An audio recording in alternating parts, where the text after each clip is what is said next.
My name is Mariah Richardson, and I am the author of Madeline Delilah, Extraordinarily Ordinary. Madeline Delilah, Extraordinarily Ordinary is based on my Kevin Kline award-winning play Delilah's Wish, which was commissioned by Metro Theater Company, which is based on another one of my plays, my first one-woman show, which was All That. After Nick Crea of Metro saw my first show, All That, in that play, I played Madeline Delilah at 6 years old. And when they saw this piece, they were just like, oh my gosh, we got to do something. So years later, they say, why don't you write a piece for us? And we want you to base it around that character.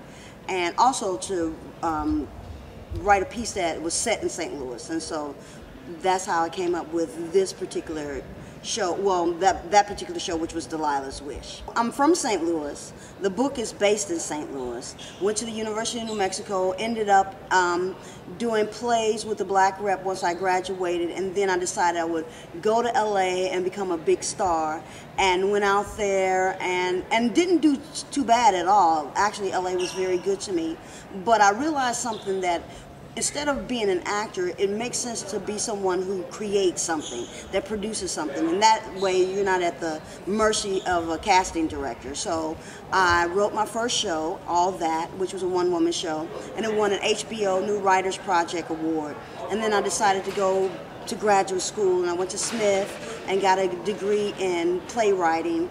And then I returned to LA briefly, and then came home to St. Louis, where I've been just honing my craft and also honing my filmmaking skills. So I've had a couple of short films in the International Film Festival here in St. Louis, as well as producing a couple of my plays here in St. Louis. Madeline Delilah, Extraordinarily Ordinary, though it's based on the play Delilah's Wish, this book is really just about 2 weeks in the summer of the year that her mother's deployed in the Middle East.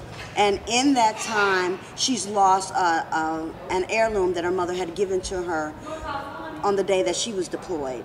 So Madeline just cannot find it anywhere. So she's retracing her steps through the neighborhood. And in that, we get to meet people in her neighborhood. We get to meet Mr. Horowitz, her best friend Stanley. We get to meet the mean girls, Piper and Raquel. And we're introduced to a new character, Lupe, which is a new friend of Madeline Delilah's. So the book is about friendship, about community, about responsibility. One thing that I want young people to know is that they should try to be just themselves, but be the best selves that they can be. It's not about imitating, it's about being. And so that's what I want them to come out with most. I'm Mariah Richardson, and this is the Village Celebration, where we gather to tell our stories.